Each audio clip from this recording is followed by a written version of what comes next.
When you crawl out from underneath the covers every morning and you sit on the edge of the bed, you have a choice before you. We're wired differently. We have to set a goal that if we hit that goal, we're guaranteed to make sure all that other stuff in the middle is going to happen. Why 3 o'clock in the morning? Why don't you sleep? My appetite. My appetite. I say, E.T., I want more. I can do more. If I accomplish this without a father, if I accomplish this with my mom being a teenage mom, if I accomplish this as a high school dropout, if I can accomplish these things from this start, now that I'm at this place, knowing what I know now, what can I accomplish? And I want you to think about that. I want you to think about more than just what you're going to do financially, more than what you're going to do in this industry in the next 3 years, right? More than that. What's your appetite? What are you going to do that will ensure that when the alarm clock goes off, that you're already up 10, 20 minutes before your alarm clock goes off? Why? Do the work. Do the fucking work. You've heard me say it before. No alarm clock needed. My passion wakes me up. Listen to me. No alarm clock needed. I can. I will. Sometimes the only way to go about doing the work is get fucking raw and get fucking intense. Get angry and aggressive and make it fucking happen for yourself. You start today. I don't care when your life clock started ticking. You can start fucking right now today. If it's 4:15 a.m. in my world, and you're on the East Coast and it's 6:15 a.m. and you're already up and you're already dragging ass, by 6:16, you can change your fucking perspective of the world and of your life. My advice, fucking do it. Do it. Fucking do it. Dig fucking deep and get it done. Do the work of your life. No alarm. I haven't used an alarm clock in over 20 years. What is it? Internally, Eric, I want to be successful. I want to execute. I want to make all my dreams become a reality. I want to do everything I said I'm going to do. So my appetite increases. It gets stronger every year. I want more every year. I want to do more every year. I want to help more every year. I want to be bolder. I want to be better. I want to be stronger every single year. Every single year, your appetite should go up. You should never get settled. You should never get settled. You should never get content. Every single year. When you get content, when you settle, somebody's chasing you, somebody's coming from behind, and somebody's trying to take your spot. And so every single day when you wake up, you got to set new goals, new benchmarks. You got to raise it higher and higher and higher so you can make your dreams become a reality. A true hunter, watch me. A true hunter is wired differently. He's wired differently. Doesn't have the same makeup. Listen to me. What makes a gazelle is how he's wired. What makes a lion a lion? Okay, let me explain to you. When a lion sees a gazelle and the gazelle sees the lion, both beasts see each other at the exact same time. When the gazelle sees the lion because of how he's wired, he automatically fear takes over. When the lion sees the gazelle, he lights up. It's showtime. The hunt is on. This is what I was made for. Do the work. Do the fucking work. When I was in high school, I early on, about 16 years old, I decided I want to become president of the United States. Because I thought, how can I contribute the most to society? And I went to a seminar by a man named Jim Rohn. He's still a seminar speaker. And I took a week's pay. I was working $40 a week as a janitor. And it was $35 for the evening seminar. So it was a big decision. And I listened to him speak, and I came out so inspired. Because most of what he said, I already believed. Now as an authority figure saying, you really can be this way. Why pay the price? Why work this hard? Why go this far? Why try to learn this much? Why try to do it all? Why try to see it all? Why try to have it all? Why do it? Why learn it? Why study? Why put yourself out? Why try to take on this much responsibility? Why develop yourself to the full? Why try to become all that you can possibly become? Why try to earn as much as you can earn, share as much as you can share, develop every skill you possibly can, see every human you possibly can, go to every class you possibly can, touch everybody you possibly can? Why do that much? Why go that far? Why share that much? Why give that much away? Why try to see everything? Why try to do everything? Why try to become everything? That's a good question, why? And you're the only one personally that can answer that question for yourself. You've got to have your own list of why. Work on your list of whys. If the why is powerful, the how is easy.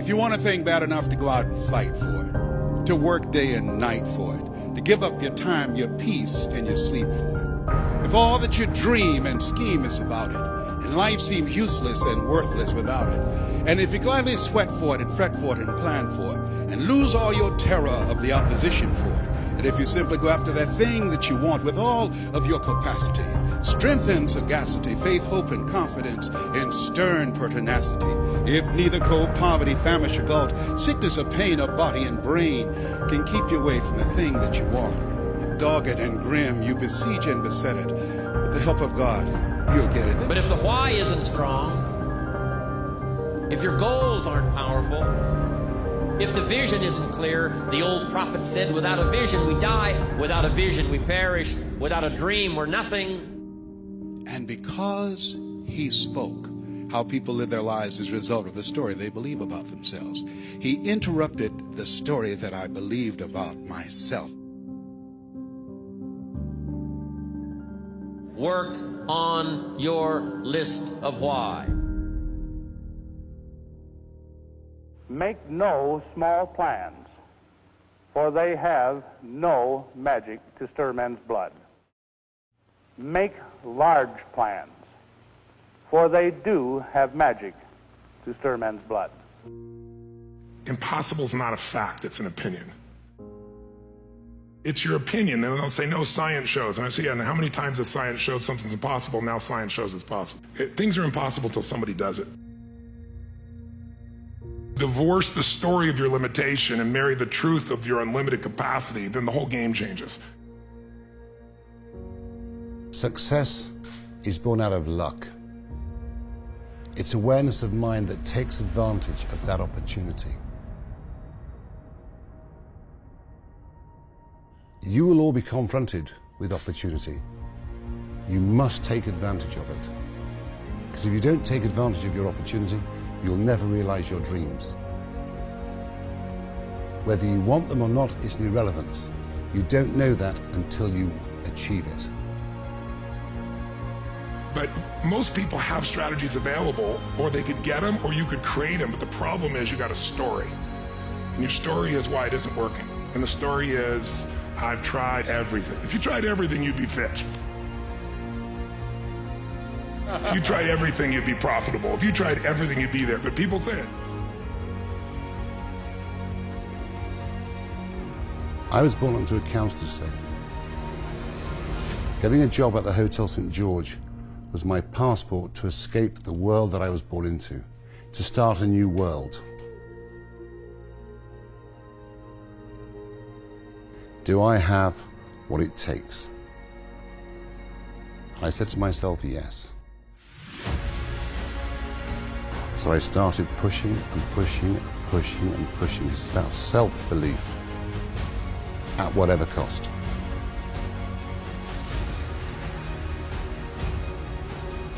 You can do more than this.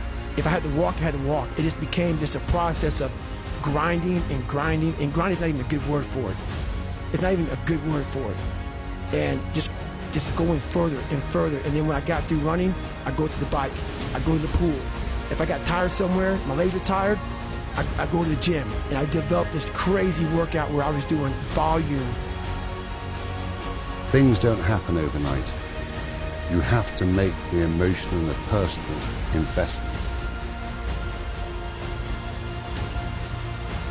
to make your dreams come true.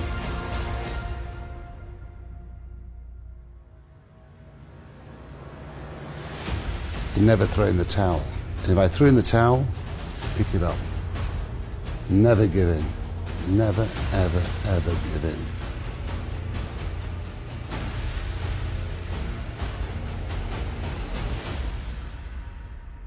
And when you're young, it's very easy to give in, to walk away. It really is. So whatever you want to do in your life, don't overwork it, don't overthink it, and you'll realize your dream. Trust me. The question isn't, can you handle the situation? The question is, can you handle your mind? Can you manage the thoughts and the emotions that are trying to poison your progress? Forget managing the situation. Manage your mind.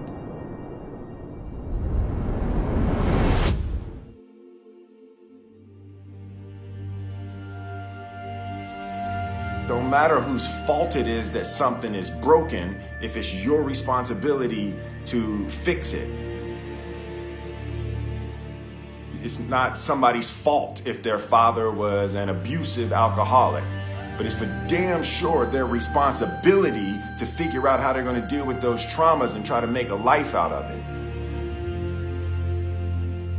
It's not your fault if your partner cheated and ruined your marriage, but it is for damn sure your responsibility to figure out how to take that pain and how to overcome that and build a happy life for yourself.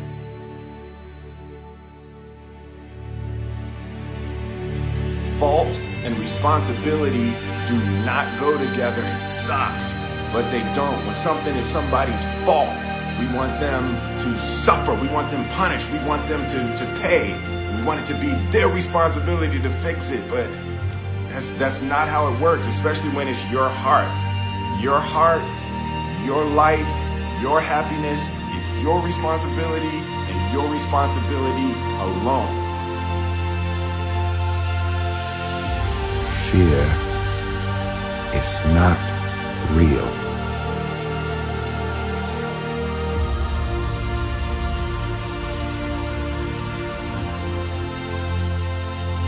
The only place that fear can exist is in our thoughts of the future. It is a product of our imagination, causing us to fear things that do not at present and may not ever exist.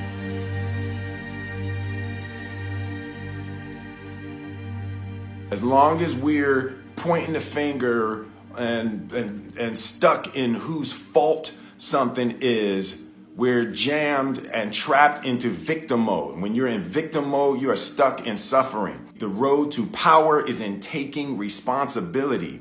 Your heart, your life, your happiness is your responsibility and your responsibility alone.